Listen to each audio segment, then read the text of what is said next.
Welcome to the Overcomers Overcoming podcast series, where we profile those who have either overcome or are in the process of overcoming a life topic.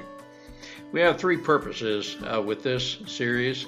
One is to let people know that there's no life topic that is too difficult to get through, that together we can't work through this. The other purpose that we have is to let people know that there are multiple solutions to any life topic that people are experiencing, and together we can devise multiple options to help people through various life challenges. The third purpose is to help people make good and wise decisions that if the life challenge that people are going through is a result of a decision that if given the opportunity to have a life redo, they would make a different decision. We want to help people with critical thinking skills to help them make informed decisions based on all the facts and factors. I'm Ron Cooper, founder of the Cooper Culture. I'm with my wife and business partner, Marty. The Cooper Culture is sponsoring the Overcomers Overcoming podcast series. We are with Corey Green, the fifth episode of his series.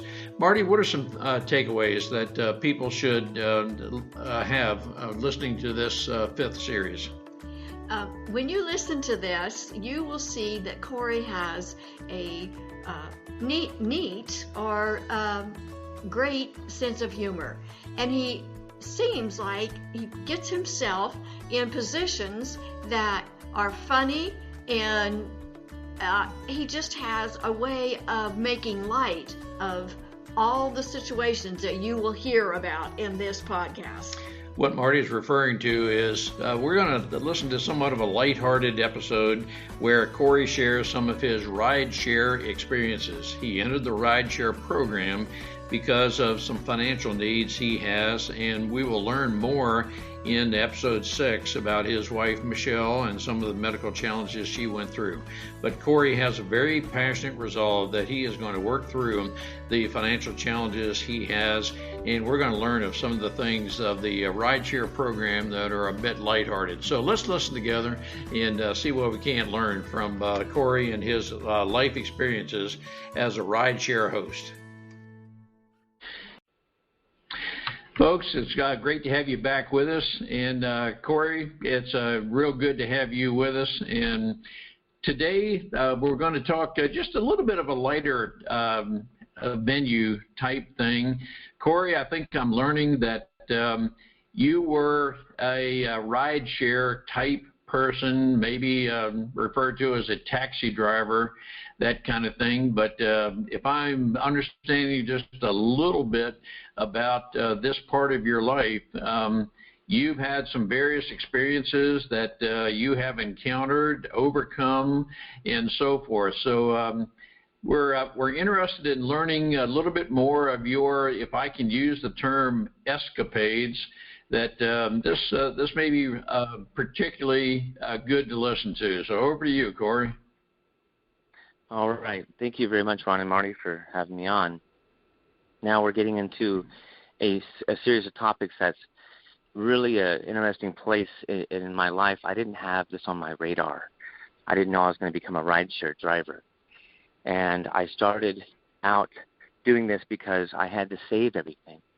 I had to save my family because all the bills were coming in, because my wife almost passed away about a year prior, and she was in a walker for 10 months. She had a blood disorder called Very Severe Aplastic Anemia, and that meant she couldn't make blood.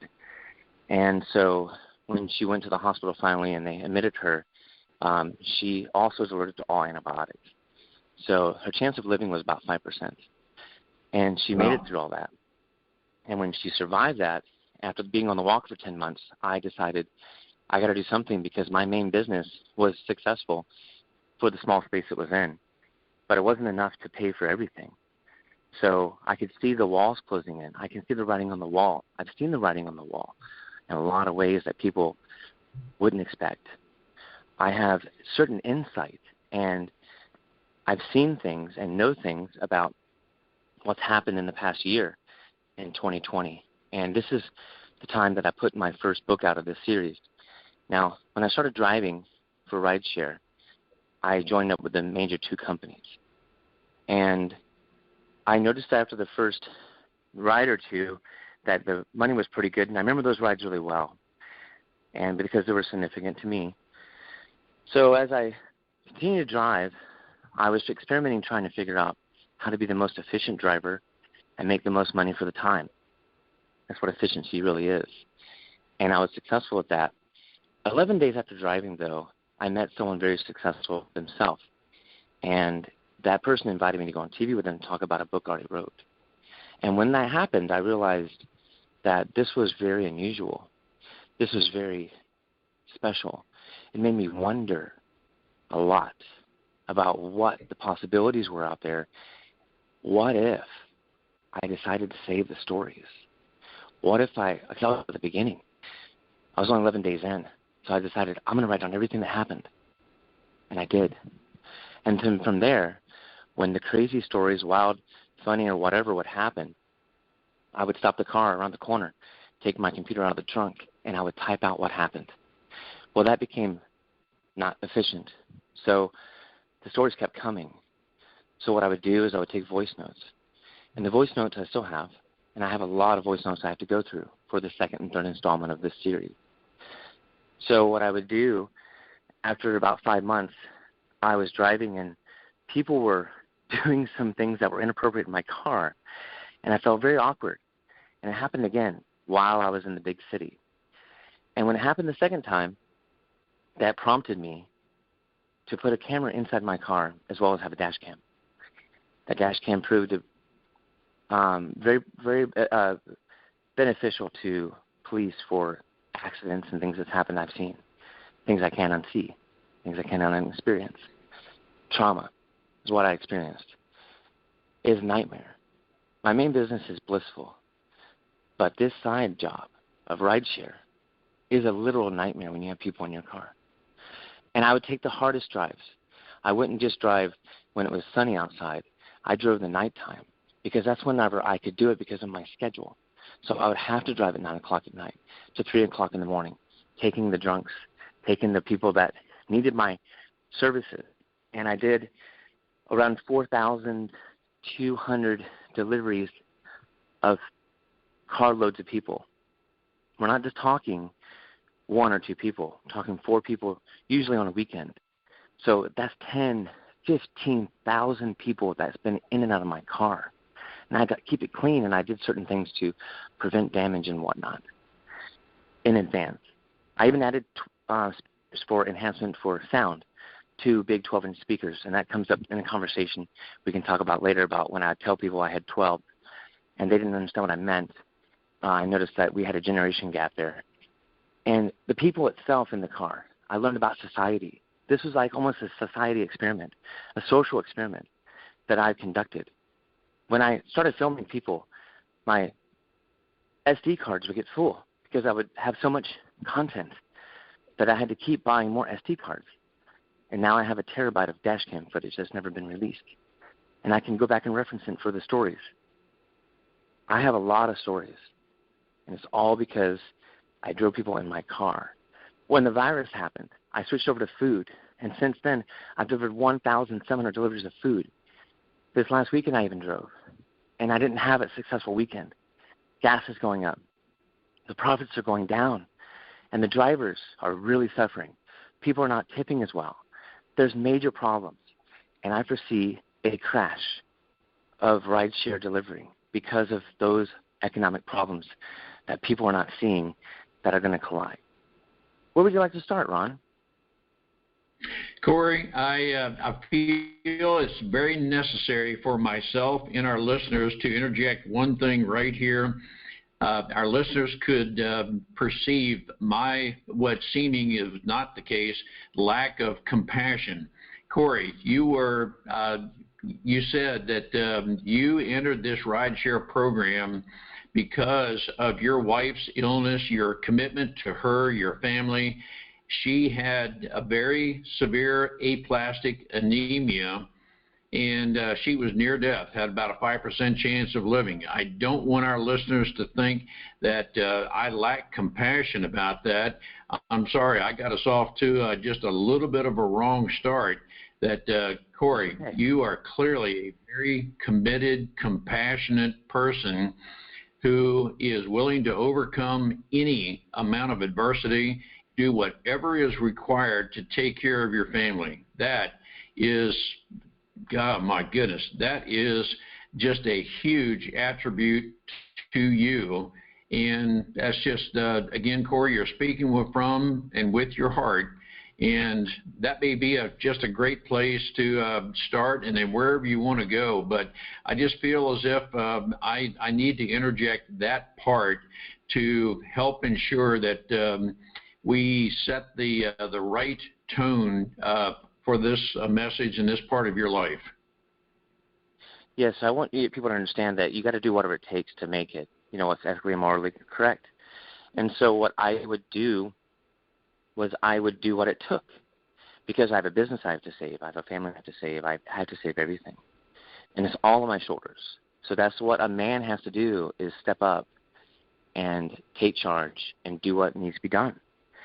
And so what I did was I didn't just get out of that position. I moved my main business right before the virus. And you'll notice when you read the first book, at the end I talk about January 2020, about moving. And I did. I do what I say I'm going to do. And because of the success of doing the rideshare at the time when it was more profitable, before the virus, before all this, I took that money and invested it into the business, into those bills, to bring those bills down, because the medical bills were around $1 million. Okay, $1 million bill. And how am I going to pay for all that? Well, a lot of it was forgiven, but not everything. And so when I made the move 2 weeks before the virus, I invested it, like I said, into the business, and it was the best choice I could have made. I leveraged the rideshare companies to my advantage. I utilized those services to put myself in a better position. I knew my main business, which had been in that location for 10 years, was not going to be able to get out of that spot, no matter how successful I was financially by the earned income at that particular location. I had to have another source of income to push me over the top. And because it took commitment, the hardest thing about the job wasn't the rides in the car. It wasn't the people in the car. It wasn't the situations in the car. It was leaving my wife to go do the job.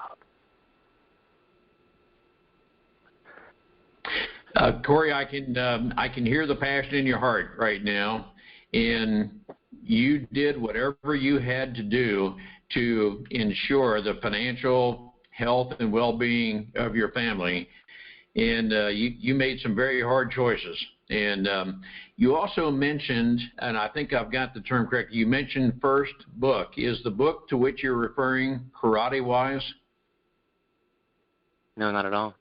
This book I'm referring to, the driving book I wrote, is called Stories from the Driver's Seat, 1,000 Rides in 10 Days. Okay, and the second book, you've already got it. Is that book, driver-wise, is that book available for purchase? Absolutely. This book is not a hard sell, Ron. This book sells itself. It's so easy to sell this book because people want to hear real-life stories. They want to hear things that happen, and they're curious. I've been told that this is the kind of book you put by the toilet in the bathroom. So I don't know why that's the case, but that's where I guess it goes. I guess people don't have a lot of time. And they're short stories, but they're all, like I said, true. So there's going to be continuation of this. I haven't written it yet because I am in the process of just other things in my life. But the second one has the same title, Stories from the Driver's Seat. And the subtitle is going to be called Backseat Driver. Okay. And then the third one is called Stories from the Passenger Seat. You see, passengers in my car would tell me crazy stories of drivers. For example, one person told me that they had a driver that was going over 90 miles an hour in a 40-mile-an-hour zone. And the person called the police in the car and tried to get the driver to stop. They wouldn't stop. And then the rideshare company sent a message through the app that says, "Stop the car now," in big, bold letters flashing on the screen. And the driver did stop the car. Police came and arrested the driver. So, things that people do. Yes. Well, Corey, do you want to go into just some of the funnier or more meaningful rides you have had? Is that an appropriate way to go? Yeah, let's start with some really positive ones. I think that people are going to want to hear. I was in Nashville, and I call that the big city in the book. It's Nashville. And I prefer to drive there for anything, really. And I was at the airport picking up this gentleman, and he had a particular shirt on that kind of gave me the clue that he might be a musician. Musician, not magician, by the way.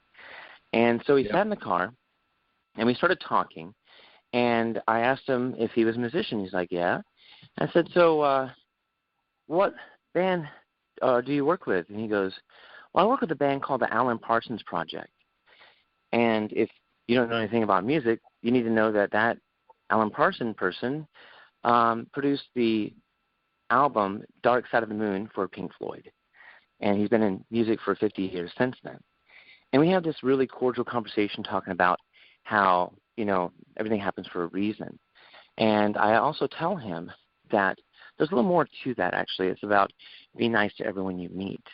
Because if you're nice to everyone you meet, you never know who you're going to meet. And he thought that was a really good, philosophy to have. And I told him about the book coming out as well. And I made a video on that conversation. And if you go to Amazon Books and you scroll down on Stories from the Driver's Seat, you can see that video as well as a spooky video I made to accompany the book. So I've had hockey players in my car, NHL hockey players. So I pick up these two guys, and they had to hang behind this wall and there's 6 hockey sticks because it made it look pretty obvious they were hockey players. And I have a 4-door car. So they get in the car, and they just got them playing the Predators. And one guy's name is Gosby here. And if you know hockey, you know what I'm talking about. And he'll, of course, confirm the conversation. So anyways, they get in the car, and we got the bags in the car, and the hockey sticks had to go from the front seat to the back seat. So we're halfway down the road, and I said to them, so you guys play hockey, And, of course, they laugh, and they say, hey, can we go to Dunkin'? And I'm like, you want to go to the coffee shop? And they're like, yeah. I go, I thought you guys are athletes. You guys aren't supposed to eat donuts. And they go, no, we just want to get some coffee. And we weren't able to go to the Dunkin' because it wasn't on the way there. And I dropped them off at the airport, and that was the end of that story. But I'm going to go through my table of contents real quick because I haven't really cracked open the first book in a long time. I just try to forget some of these things that happen. Sure. I've had 6 pukers in my car, just so everyone knows. And whenever you have someone that gets sick in your car, of course it's unfortunate. Of course you don't want it to happen. And I try not to let those things happen myself. However, there was this one time, this is a little gross, that we were turning like the last corner before we got to the apartment complex.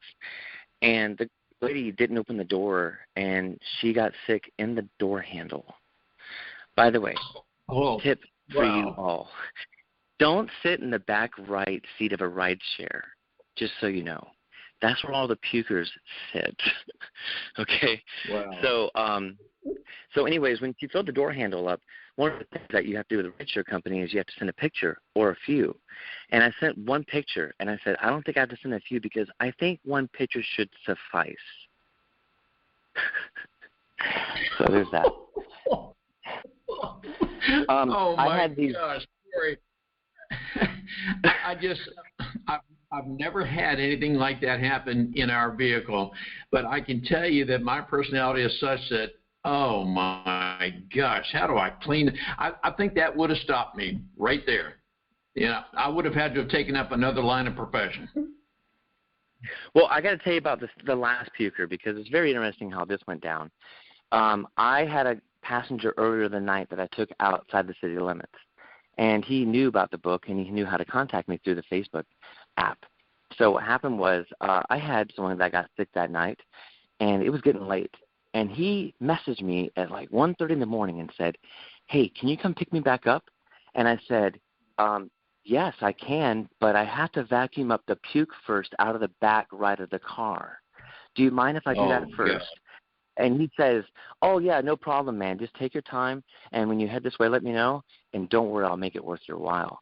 So I go to the I go to the car wash, and I use one of those vacuums there, and I had to suck it up, right? And I, of course, Lysol the best I can because I got to go get this last person before I go to bed. And so I pick him up, and I take him downtown of the small town I'm in, and he paid me $100. So be nice to everyone you meet. You never know what's going to happen. But anyways, he decided to ride in that car, even with that puke smell. He didn't care. And that was, for me, that was a win-win. Oh, I can tell you that Marty is sitting right beside me. There is no way. If she'd have smelled that puke, she would have said, there is no way we're getting in this car. Oh, my gosh, man. Let me tell you something else about, we're going to get off this topic, but we got to stay on it until we can get off of it, right? The most disgusting passenger I think I've ever had was this lady who sat in the front right seat, and she was the fourth one that got sick. These are not in the first book, by the way, only the first two. So she gets sick on herself, okay? And I am, it's so hard to tell because I can't believe it happened still. I'm reliving it right now with you. She pukes on herself. She rubs it into her chest. She licks her fingers and says, that doesn't taste that bad. Oh, my gosh. Oh. Okay, let's get off the gross stuff, right? So, well, my point is that you meet all kinds of people, and that should have been it was pretty much close to the straw that broke the camel's back, because I after that I knew that I just didn't want to do it anymore. It's just too strange. I've had my tallest passenger was 6'9", and when he got in the car, I had to open up the sunroof because he couldn't fit in my car. Oh my and gosh. He sat back in he reminded me of Hightower off of Police Academy from the 80s. I'm serious. He was that big. He had to put the seat all the way back, and his head barely fit through. He looked like Big Bird, okay? It was really kind of funny, and we had an interesting conversation. Let's see. Here's what happened. I got to tell you, sometimes people, we have to talk about this because I think it's important to understand your audience, and this is about understanding your audience. I had these guys in my car, 4 guys, and 2 of them were slim, and 2 of them were really obese. And one of the slim guys in the front seat, and the other slim guy in the middle and the back, of course. Well, the guy in the front seat he starts telling a joke that's a fat joke, making fun of fat people. And the people that are obese, they don't mind the fat jokes. They actually kind of welcome them because they're jolly people themselves. And so he tells the joke, and they don't laugh. Now, we're coming down this hill that's kind of steep. And I told them, I'll tell you a fat joke. You guys have changed the dynamics of my car. I can't brake or turn the same way now. And they all started laughing. So. Oh, my gosh. Because it really was happening. Now, I've had people, this is what happens to drivers, okay? There's 5 people that need a ride in a small car. And if you don't give them the ride, then they can give you a bad rating, especially if you already accepted the ride. So you're already committed. So in my time of driving, I've had to deal with this situation of 5 people being in a 4-seat car with 4 seatbelts 25 times. And I've had a situation where I've had to take up 5 people up a mountain in the rain. And the guy challenged me before I went up the mountain if I could really drive the car. Ooh, you don't challenge this guy because I take the challenge. And when we're going up that mountain, he's like, man, you can really drive this car. You can really drive this car. And I got them there, of course, safely. But I take the challenge because I want to show what, a driver can really do. I was in a car with these 3 people one night, and I had taken a little slight wrong turn down a back road. And I decided they go, show me what you got. So I put it in reverse, did a James Bond style 180, put it back in drive, and then went up the hill and got where it needed to be. Didn't realize I was driving an automatic. I thought it was a manual. Wow. So the point is, and by the way, I used the e-brake around the corner, and the guy said, "Did you slide the back of the car around the corner?" I'm like, "Yeah, of course." See, I'm from Alaska, so I can drive. And I've driven in Audubon and in Spain and in Panama. I've driven all over the world. And I'm very careful. I'm very aware. And I've never had an accident with me driving in my entire life faster than 5 miles an hour. Nothing. So I'm that careful. Wow. I noticed the danger zone before you get to it. Anyways, so other stories, people that suck down the cigarette right before they get in your car. They're just sucking it down. And then when they get in the car, they smell like the ashtray. So that is something that we have to experience as a driver. And, I actually came up with a top 10 list of why I'd rather deliver food in my car than people. Would you like to hear it? Certainly. Okay, I need to get to it real quick. Just give me about 20 seconds because I have to open it up on my app, okay? Sure. Okay, here we go. And I came up with this over the weekend on the spot because it's still in my mind about all these things, and I probably could add to this list, but I thought top 10 would be a good start. So, almost there. All right. Here we go. Top 10 reasons why I'd rather deliver food than people in my car. And thank you, David Letterman, for starting this top 10 list. Maybe you can add a drum roll to this because I feel like we need to reiterate the title sometimes here. All right. You can fit 7 pizzas quite easily, but not 7 people in the car. Okay. I literally told them, this is not a clown car. By the way, they say, we only have 6. I said, nope, you have 7, and you can't count. All right. Number 9, you gain access to buildings and restricted areas when you deliver food. Number 8, food doesn't care what music you play.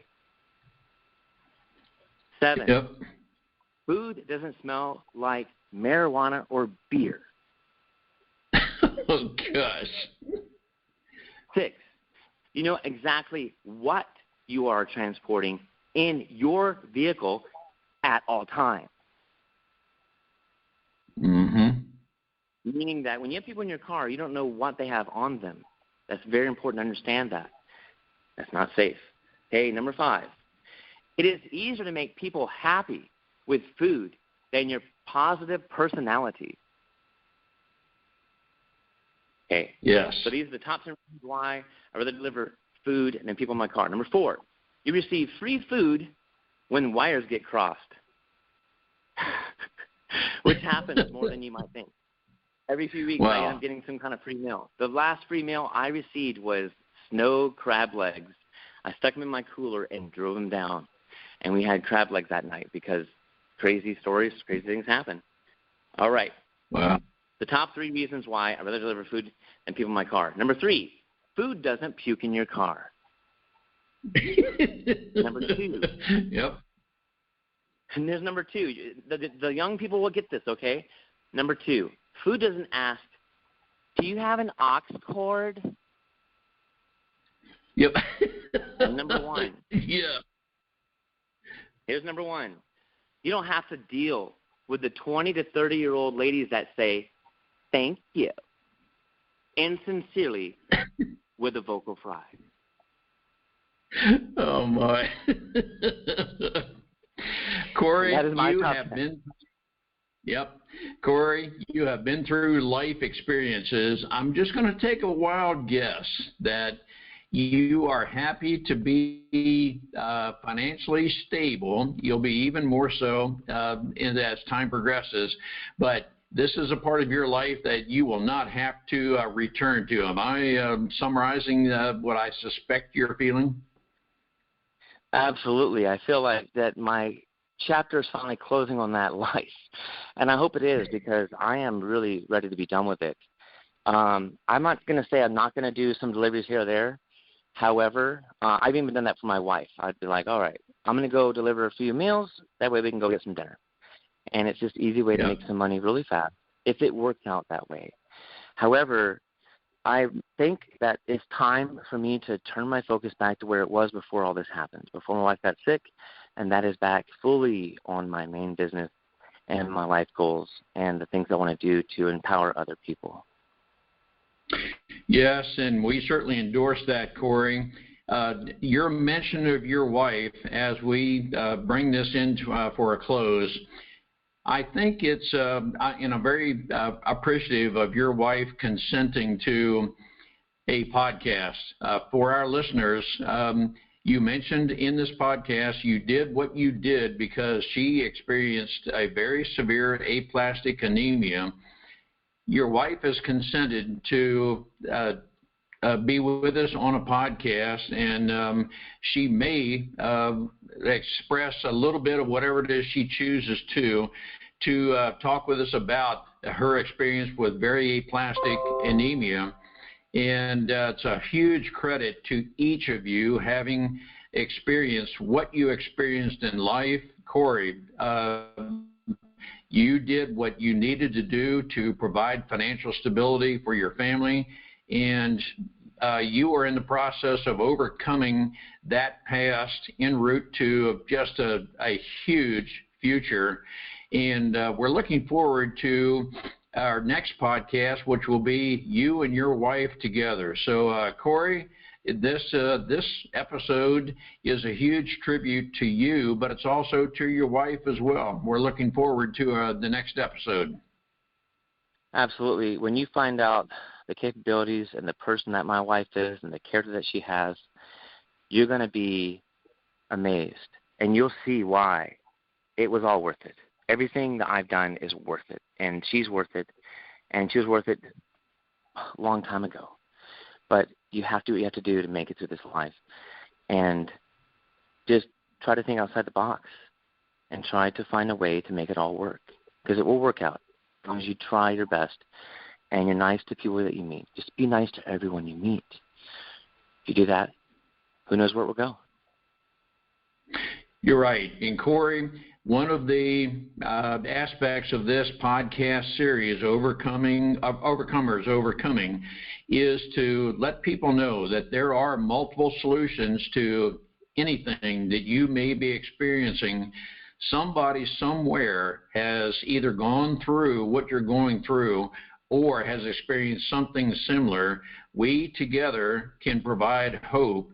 Corey, you have provided a lot of hope to listeners who say, who know that you did whatever you had to do to help your family financially and others. No matter what you're going through, just know that with the perseverance and the drive, you can and will succeed. Corey, the best is yet to come for you and your life, and we look forward to following you as your life progresses, and we're certainly looking forward to the next series in this next episode in this series with you and your wife. Me too. Thank you so much for having me on this entire time, and I look forward to future podcasts and getting a chance to learn about more about you as well. Thank you. Great. Corey, thank you so much for sharing. Our listeners are benefiting from this. Yes, sir. You know, I was going to say, as I said earlier in this podcast, that the rideshare business is not doing so well right now. So what you have to do is you have to pivot and shift. You have to find something else because it's not working. Don't feel like you have to stay with something. You have to change. You're right on it. And Corey, you clearly have the mindset that we will make things happen. You're not a victim. Whatever's happening outside to be an influence, you're going to work through it, but you're not a victim. That's right. You can do it. Just believe in yourself. I already do. Man, I love your attitude, Corey. We'll continue this series. Sounds great. Thank you. See you next time. We hope you can clearly see Corey's passion to overcome any of the odds that he is working with.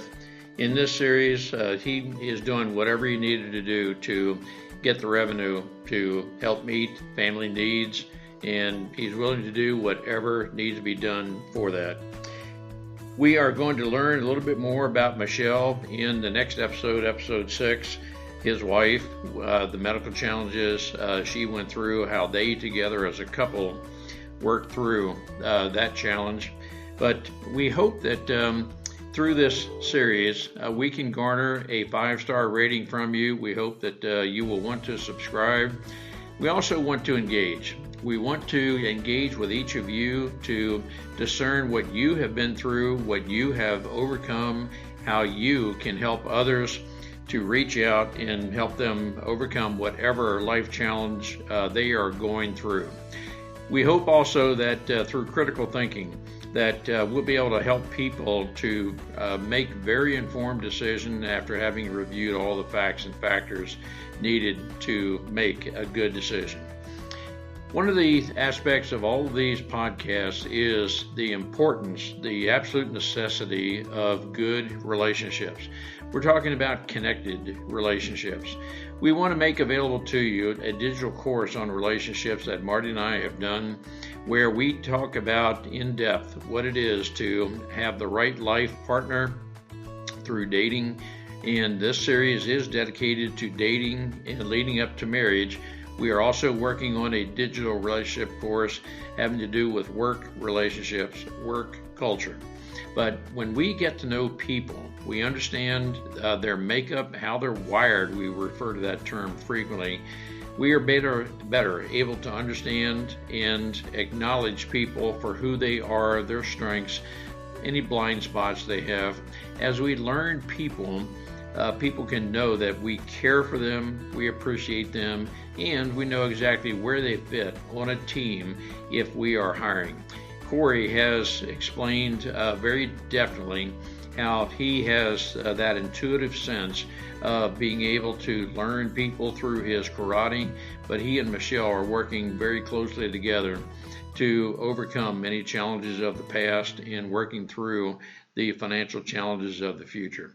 So we look forward to engaging with you. Let's communicate, and we can learn from each other just how to overcome various challenges, how to apply what we know to deal with, work with very effectively other people, and through sharing, we're able to develop very connected, meaningful relationships. So we look forward to working with you.